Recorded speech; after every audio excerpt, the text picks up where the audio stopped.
जय जगन्नाथ जय Radhamohan happy life channel आपण मानक बहुत बहुत स्वागत। आशा कर जगन्नाथ कृपारू समस्ते निश्चित भाव में भल थे। आज वीडियो रे मुझे आपण मानक कहबी दीप लास्ट वीडियो में आपण मानक कही कि सकाळे आपण कौन निहाती करवा उचित जमती सेमती संध्या बेले दीप कहीं जावा उचित। दीप जदि जलाउछंती केतेटा दीप निहाती जालिबा दरकार, केमिति दीप जालिबे, कौ तेल जालिबे, केतेटा बेले जालिबे से विषय में डिटेल कहबी। देखंतु सकाळ हैला मात्रे सूर्य उदय होती तो सकाळे सूर्य उदय होगा पूर्व तांकर स्वागत पाई सूर्यको स्वागत पाई कह जाए कि माँ महालक्ष्मी भी आसती कहीं सूर्य उदय है ना दिन आरंभ है तो से स्वागत पाई आमको सूर्य उदय पूर्व बिछना छाड़ा पड़ो। एटलिस्ट दांड मेन कबाट हूँ खोलिकी घर टिके झाड़ू मारिकी घर जो नेगेटिविटी धूली जोड़ाक टिके बाहर को काटद आ पूरा मेन द्वार पाखे टिके पानी आपको छिंचा पड़ो। तार अर्थ है आम सूर्य को स्वागत कले सूर्यंकर जो मॉर्निंग सूर्य जो सी हेले स्वयं नारायण जो दुई प्रहर टाइम जी सूर्य तांको महादेव बोली कल्पना करा जाए आ संध्या बेले जो सूर्य माने अस्त होला बेले जो सूर्य सी हेले ब्रह्मा को रूप में कल्पना करा जाए। ब्रह्मा विष्णु महेश्वर रे तांको होची कल्पना करा जाए। तो सूर्य हेले जीवन शक्ति पृथ्वीर बिना सूर्य कहारी जीवन रहिबनी से सूर्य को स्वागत करने होची सकाळु निहाती कबाट खोलिए। आपन दीप जालतु न जालतु किछि लोक घरे थाए से माने द्वार बंध पूजा करती से कथा अलग से तो दीप जालिकी पूजा करती किंतु जनरली आपन सूर्य उदय पूर्व जमती जोटा मु लास्ट वीडियो कही कि कबाट खोलिकी टिके झाड़ू मारिकी पानी छिंचबे से संध्या बेले सूर्य अस्त होला बेले आमे कोन करबा दीप कहीं जला जाए से विषय में डिटेल कह आउ ये बहुत उपयोगी आउ निहाती जालिबा दरकार। संध्या बेले जब आप दीप जालुंट आपणकर सुख समृद्धि वृद्धि हम माँ महालक्ष्मी कृपा मिल घरे नेगेटिविटी दूर हम शरीर सुस्थ रहा बहुत प्रकार तार बेनिफिट्स रही। तो आज से विषय में मुझे डिटेल आपण मानक कहि कि संध्या बेले दीप जालिबार पूरा सबू नियम मुझे आपण मानक कहि सो दैट कि आपण मानकर कौन प्रकार कन्फ्यूजन रहिबो नाही। आरंभ करिबा चैनल जदि एपर्यंत सब्सक्राइब करना ताले सब्सक्राइब करंतु बेल आइकन प्रेस करंतु वीडियो भल लागिले लाइक शेयर मध्य करंतु। देखंतु संध्या दीप आमे फास्ट लगी केते बेले जालिबा। अच्छा फास्ट है कि कहीं जालिबा देखंतु जेपर्यंत सूर्य आकाश में थांती आप देखिए जिते भी तंत्र मंत्र गुणी गारेड़ी भूत प्रेत पिशाच से सब केते बेले सब बाहरती राति बाहरती कहीं आकाश में जो सूर्य न था से प्रादुर्भाव बढ़ी जाए राति बेला सब प्रकार आप निजे भी जानते जो मशाणी रे साधना करवा हूँ कि तंत्र मंत्र भूत प्रेत ये सब सब रातिर हूँ आंकर प्रादुर्भाव बढ़े। तार अर्थ है कि राति जो आकाश में सूर्य न था से हूँ नेगेटिव शक्ति मानकर हूँ प्रादुर्भाव बढ़ी जाए है कि से जो सूर्य अस्त हे से संध्या बेले दीप जला जाए कहीं तापर तो रात आम कबाट बंद कर दूँ कि सूर्य अस्त है कबाट खोला थाए तो सूर्य अस्त हो गला पर जो नेगेटिव शक्ति मानकर जो बढ़ीगला पावर तो से सब घर भीतर को प्रवेश कर जाती से आम कौन करूँ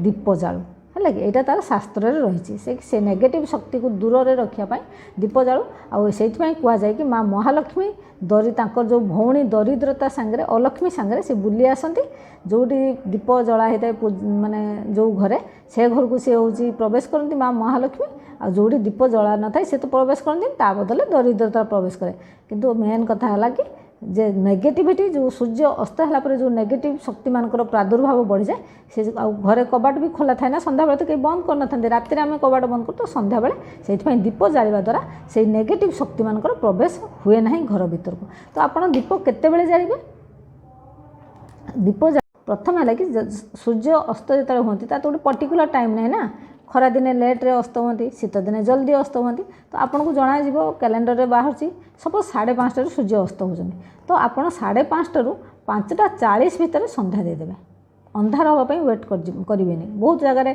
हूँ अंधार है माने अंधार है जाकि दीप दिखते कि ना सेटा नुह से ठीक नुह सूर्य आकाश में अस्त हे आपण घरे दीप जलिब कहीं से संधि टाइम से जो टाइमटा है संधि टाइम ना से गोधूली बेला है सहीटा तो जदि 5:30 सूर्य अस्त हवा कैलेंडर रे लिखा है तो आप 5:40 भितर संध्या देदेवे से प्रकृत टाइम संध्या देवार दीप जालिबार सेटा को संध्या बोले कहुए।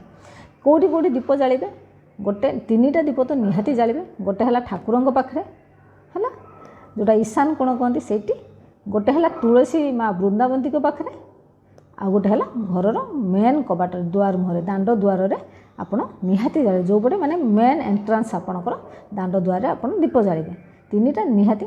ଆଉ ଅଧିକା ଯଦି ବହୁତ ଲୋକଙ୍କ ଘରେ ହେଉଛି ରୋଷେଇ ଘରେ ଦିଅନ୍ତି, ଅମାର ଘରେ ଦିଅନ୍ତି, ଯେଉଁଠି ଟଙ୍କା ପଇସା ରଖିନାହାନ୍ତି ସେଠି ଦିଅନ୍ତି, ସେ ଯେତେ ଅଧିକା ଆପଣ ଦେଲେ ସେତେ ଭଲ। କିନ୍ତୁ ମିନିମମ୍ ଏଇ ତିନିଟା ଦୀପ ଆପଣଙ୍କୁ ଜାଳିବାକୁ ପଡ଼ିବ।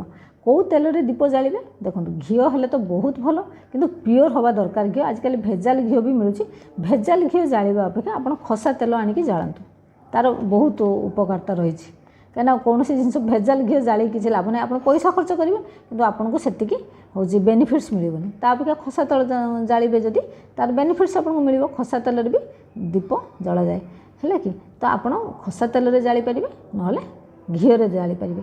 ସୋରିଷ ତେଲ ଚେଷ୍ଟା ଆଭଏଡ଼ କରିବେ ଠାକୁରଙ୍କ ପାଖରେ, ବୃନ୍ଦାବତୀଙ୍କ ପାଖରେ, ମାନେ ତୁଳସୀ ଚଉରାରେ ଜାଳିବା ପାଇଁ। ଦାଣ୍ଡ ଦୁଆରେ ଆପଣ ଦେଇପାରିବେ ସୋରିଷ ତେଲ, କିନ୍ତୁ ଏଇ ଦୁଇଟା ଜାଗାରେ ଆଭଏଡ଼ କରିବେ, ନଦେଲେ ଭଲ, ହେଲା କି। ଯଦି କିନ୍ତୁ କ'ଣ କରାଯାଏ, ଯଦି ଆପଣଙ୍କର ସକ୍ଷମ ନାହିଁ ତାହେଲେ ଦେବେ, କିନ୍ତୁ ମୁଁ ଭାବୁଛି ସୋରିଷ ତେଲ ଯେଉଁ ରେଟ୍ ଥିବ ଖସା ତେଲ ବି ସେଇ ରେଟ୍ ଥିବ, ହେଲା। ତ ଆପଣ ବୁଝିଗଲେ କେଉଁ ତେଲରେ ଦୀପ ଜାଳିବେ, ହେଲା କି। ପ୍ରଥମେ ଆପଣ ଦୀପ ଲଗାଇବେ, ତିନିଟା ଦୀପ ଲଗାଇବେ। ଗୋଟେ ହେଲା ବସାଇବେ ଠାକୁରଙ୍କ ପାଖରେ, ତାପରେ ମା ବୃନ୍ଦାବତୀଙ୍କ ପାଖରେ ବସାଇବେ। ମା ବୃନ୍ଦାବତୀଙ୍କ ପାଖରେ ଯେତେବେଳେ ଦୀପ ହେଉଛି, ତୁଳସୀଙ୍କ ପାଖରେ ଦୀପ ଜଳାଇଲେ, ଯେତେବେଳେ ଆପଣ ତୁଳସୀଙ୍କ ପାଖରେ ଜଳାଇବେ ନା, ସେଠି ଆଟଲିଷ୍ଟ 1 ମିନିଟ୍ ଓମ୍ ନମ ଭଗବତେ ମନ୍ତ୍ରଟା ଜପ କରିବେ। କାହିଁକିନା ଯେଉଁ ତୁଳସୀ ହେଲେ ପ୍ରଭୁ ହରିପ୍ରିୟା, ପ୍ରଭୁ ଶ୍ରୀହରିଙ୍କର ବହୁତ ପ୍ରିୟ। ଆଉ ସେଠି ଯଦି ଆପଣ ଠିଆ ହେଇକି ଜପୁଛନ୍ତି, ଏକ ତ ତୁଳସୀଙ୍କର କୃପା ମିଳିଲା ଆପଣଙ୍କୁ, ଦୁଇରେ ତୁଳସୀଙ୍କ ପାଖରେ ଛିଡ଼ା ହେଲେ ତାଙ୍କ ପାଖରୁ ଯେଉଁ ପଜିଟିଭ୍ ଏନର୍ଜିଟା ଆପଣଙ୍କ ପାଖକୁ ଆସିଲା। ତ ସେଇଠି ଠିଆ ହେଇକି ଆପଣ 1 ମିନିଟ୍, ମାନେ 1 ମିନିଟ୍ ଆପଣଙ୍କର ଓମ୍ ନମ ଭଗବତେ ବାସୁଦେବ 3 ଥର, 5 ଥର, 7 ଥର, 11 ଥର ବି ହେଇଯିବ। 1 ମିନିଟ୍ 11 ଥର, ତ ଆପଣ ସେତିକି ଜପିଲେ। ତାପରେ ଆପଣ ଘରକୁ ଆସିବେ। ବାକି ଆଉ ଗୋଟେ ଦୀପ ରହିଲା, ଯେଉଁଟାକି ଆପଣ ଦାଣ୍ଡ ଦୁଆରେ ଜଳାଇବେ। ସେଇ ଦୀପଟା ଯେତେବେଳେ ଜଳାଇବେ, ସେଇ ଦୀପଟାକୁ ପ୍ରଥମେ କ'ଣ କରିବେ, ଆପଣ ଜଳାଇ ସାରିକି ଘରର ସବୁଆଡ଼େ, ମାନେ ରୋଷେଇ ଘର ଯେତେ ରୁମ୍ ସବୁ ଭିତରେ ବୁଲେଇ ନେଇକି ହେଉଛି ଯେଉଁ ଦାଣ୍ଡ ଦୁଆରେ ବାହାର ପଟେ ବସାଇବେ, ଘର ଭିତର ପଟେ ନୁହଁ। ବାହାର ପଟେ କେଉଁ ସାଇଡ଼୍ରେ ବସାଇବେ ସେଟା ହେଉଛି ଆପଣ ବସାଇବେ, ଧର ଆପଣ ଘରୁ ବାହାରିକି ଯାଉଛନ୍ତି, ତ ଘରୁ ବାହାରିକି ଯାଉଛନ୍ତି ମାନେ ଆପଣଙ୍କ ବାଁ ପଟରେ, ବୁଝିପାରିଲେ। ଭିତରୁ ଯିଏ ଯାଉଥିବ ବାହାରକୁ, ଆପଣ ଘରୁ ଭିତରୁ ମାନେ ବାହାରକୁ ଯାଉଛନ୍ତି, ତ ଆପଣଙ୍କ ବାଁ ପଟରେ ଦୀପଟା ବସାଇବେ। ସୋ ଦ୍ୟାଟ୍ କି ଯେତେବେଳେ ମା ମହାଲକ୍ଷ୍ମୀ ଭିତରକୁ ଆସିବେ, ତାଙ୍କ ଡାହାଣ ପଟେ ସେଟା ରହିବ, ବୁଝିପାରିଲେ। ମୁଁ ଭାବୁଛି ଆପଣମାନେ କ୍ଲିଅର୍ ହେଇଯାଇଥିବେ କେଉଁ ପଟେ ଦୀପଟା ବସାଇବେ। ଆପଣ ଯେତେବେଳେ ଘର ଭିତରୁ ବାହାରିକି ଯିବେ, ଆପଣଙ୍କର ବାଁ ପଟେ ବସାଇବେ ଦୀପ, ହେଲା। ଆଉ ପୂର୍ବ ଆଡ଼କୁ ମୁଖ କରିକି ବସିବେ, ମାନେ ଦୀପଟା ପୂର୍ବ ଦିଗକୁ ମୁହଁ ହୋଇକି ବସିବ। ଘର ଦୁଆର ମୁହଁ ବାହାରେ, ମନେ ରହିଲା। ବାସ୍ ଏତିକି କାମ ଆପଣ ସନ୍ଧ୍ୟାବେଳେ ନିହାତି କରନ୍ତୁ। ଏଇ ଦୀପ ଜଳାଇ ସାରିଲା ପରେ ତାପରେ ଆପଣ ହେଉଛି ଠାକୁରଙ୍କ ପାଖରେ ଆଳତି କରିବେ, ପୂଜା କରିବେ, ସେ ତ ବାକି କାମ ରହିଲା। କିନ୍ତୁ ଦୀପର ଯେଉଁ ଯେତିକି କେଉଁଟା ଦୀପ ଜାଳିବା କଥା, ତା'ର ଯାହାର ବି ଯେତିକି ମାନେ କରିବା ଦରକାର, ସେସବୁ ମୁଁ ଆପଣମାନଙ୍କୁ କହିଦେଲି, ଆପଣମାନେ ବୁଝିଗଲେ। ଆଉ ଗୋଟେ କଥା ହେଲା କି, ସନ୍ଧ୍ୟାବେଳେ ଆପଣଙ୍କ ଘରର ସବୁ ଲାଇଟ୍ ଆପଣ ଜଳାଇ ଦେବେ, ଆଟଲିଷ୍ଟ 10 ମିନିଟ୍ ପାଇଁ। ଇଲେକ୍ଟ୍ରିକ୍ ବିଲ୍ ମୁଁ ଜାଣିଛି ବହୁତ ଅଧିକା ଆସୁଛି ଲୋକମାନଙ୍କର, କିନ୍ତୁ କ'ଣ କରିବେ, ସେଇ ଟାଇମ୍ଟା ବିଲକୁଲ ଅନ୍ଧାର ରଖିବେନି।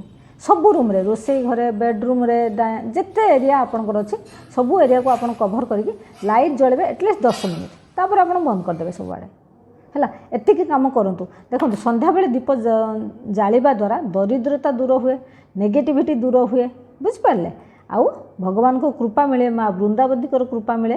ଆଉ ଘରେ ଯେଉଁ ନେଗେଟିଭ୍ ଶକ୍ତି, ଯେଉଁ ଯାହା ବି ନେଗେଟିଭ୍ ଶକ୍ତି, ସେସବୁ ପ୍ରବେଶ କରିପାରେ ନାହିଁ, ବୁଝିପାରିଲେ। ତ ଆପଣ ନିହାତି ସନ୍ଧ୍ୟାବେଳେ ଏତିକି ଦୀପ ଜାଳନ୍ତୁ। ଯଦି ଆପଣଙ୍କର ଯେଉଁ ମାସିକ ଧର୍ମରେ ଯଦି ଆପଣ ଜଳାଇ ପାରୁନାହାନ୍ତି, ତାହେଲେ ଘରେ ପିଲାମାନଙ୍କୁ କି ଆଉ କିଏ ଅଛି ତାକୁ କହିବେ ଜଳାଇବାକୁ, କିନ୍ତୁ ଜଳାନ୍ତୁ। ଆଉ ଯଦି ଘରେ ଆପଣମାନେ ରହୁନାହାନ୍ତି, ବାହାରକୁ ଯାଇଛନ୍ତି, ସେ ତ ଅଲଗା କଥା। କିନ୍ତୁ ଘରେ ଯଦି ରହୁଛନ୍ତି, କାହାକୁ ନା କାହାକୁ କହିକି ଆପଣ ପ୍ରତିଦିନ ଦୀପ ଜଳାନ୍ତୁ। ଯଦି ଯେଉଁ ପିରିୟଡ଼୍ସ ହେଉଛି ସେତିକି ଦିନ ଜଳାଇବେନି, ପିରିୟଡ଼୍ସରେ ଜଳାଇବେ ନାହିଁ। ଆପଣ ପିଲାମାନଙ୍କୁ କହିବେ, ନହେଲେ ଘରର ଅନ୍ୟ ସଦସ୍ୟମାନଙ୍କୁ କହିବେ, ପିରିୟଡ଼୍ସରେ ଦୀପ ଠାକୁର ପୂଜା କରାଯାଏ ନାହିଁ, ତେଣୁ ଆପଣମାନେ କରିବେନି। ତ ଆଶା କରୁଛି ଭିଡ଼ିଓ ବହୁତ ଉପଯୋଗୀ ହେବ ସମସ୍ତଙ୍କ ପାଇଁ। ଜୟ ଜଗନ୍ନାଥ, ଜୟ ରାଧାମୋହନ।